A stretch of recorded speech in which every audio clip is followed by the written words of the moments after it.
Welcome back to the Road Show. This morning in the Buzz, one local mayor fed up with cuts to state aid is refusing to pay for street lights in his community that are on state roads. Yes, Johnston Mayor Joseph Polisena says that his taxpayers will no longer foot the bill for nearly 800 street lights on 13 state roads that run through Johnston. The mayor argues that the state maintains those roads by changing the bulbs and plowing the roads when it snows, so they should pay for the electricity as well. National Grid hasn't said who they think should pay the bill, but has acknowledged that the town has always covered that cost. But Mayor Polisena says that was before the state started balancing its budget on the town's backs. Take a look. It's nothing political, it's nothing personal.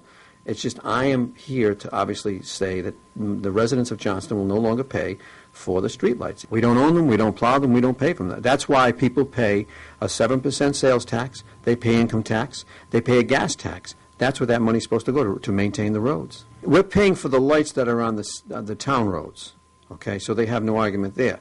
If they want to shut off the lights on the state roads, that's up to the state and National Grid. Isn't that interesting, huh? I agree. I agree with the mayor. You agree? Here's the problem. 100%. Here's the problem. 100%. I don't know. Here's the problem, though. Who lives on those state roads? Town residents, right? Yeah. So aren't you, as the mayor and, the town council, supposed to, sort of take care of the people who live in your town? So well, actually, no, the lights are still on. If the lights go off, though, then I think you have a problem, because if you have town residents living on those state roads... You drive on the highway. I understand. Okay. But what I'm saying, that's different, though. There's nobody living on the highway. You spend a lot of time on the highway. Not. Huh? You're going to get back and forth to work. Yeah. Takes care of the roads. The state. Okay. Yeah, but it's town residents living on those state roads. They're not state residents. But you're a resident of this state, and you're driving on those roads. I bet you there are people who live on those state roads in town that think it's wrong. I'm getting all fired up with Patrick now. I don't agree with it. I can tell. If the lights go off, I don't agree with it. You can't agree on everything. So, I know we get along. I know we're friends, but...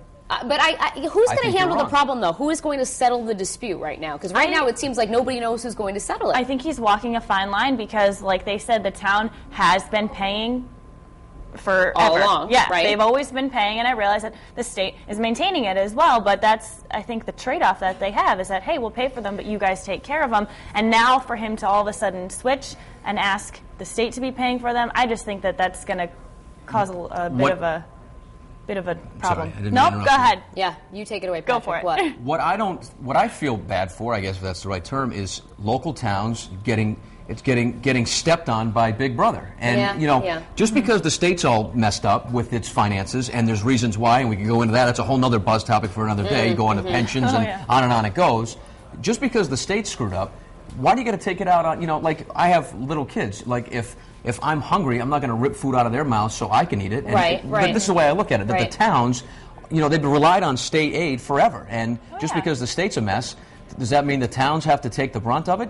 They've still got to operate as well. And when you depend on something and you don't get it anymore, fine, turn off all the lights. Then you have car accidents, and we'll have more to talk about on the news. We got North Providence following suit, and then this could potentially open up a whole can of worms. We might have no lights on in the state. But these towns have to fight back. You got to fight for what's yours. And I think the big guy is taking advantage of the little guy. All right, Courtney, I am sure a lot of people have some opinions on this. Do you think more people are agreeing so far with Patrick? It's not about us. They are, but that's only as of right now. But Thanks, Court. We're going to keep this going. But we do have both sides, so it's good that not everyone's just leaning on one side here. So we'll start on the live blog on foxprovidence.com. And this one is from Jean. She said, if the state puts them up on state roads and maintains them, then they should pay. One artist says, if the town of Johnston has been paying for these lights all along, now they are refusing to pay, she asks. And then Tripp says, the thing is that the city's been paying for it for so long. I think if there is going to be a change, it should be negotiated, not just withhold payment and then negotiate. Here's the poll right underneath the live blog, and we're asking, who do you think should pay for state lights?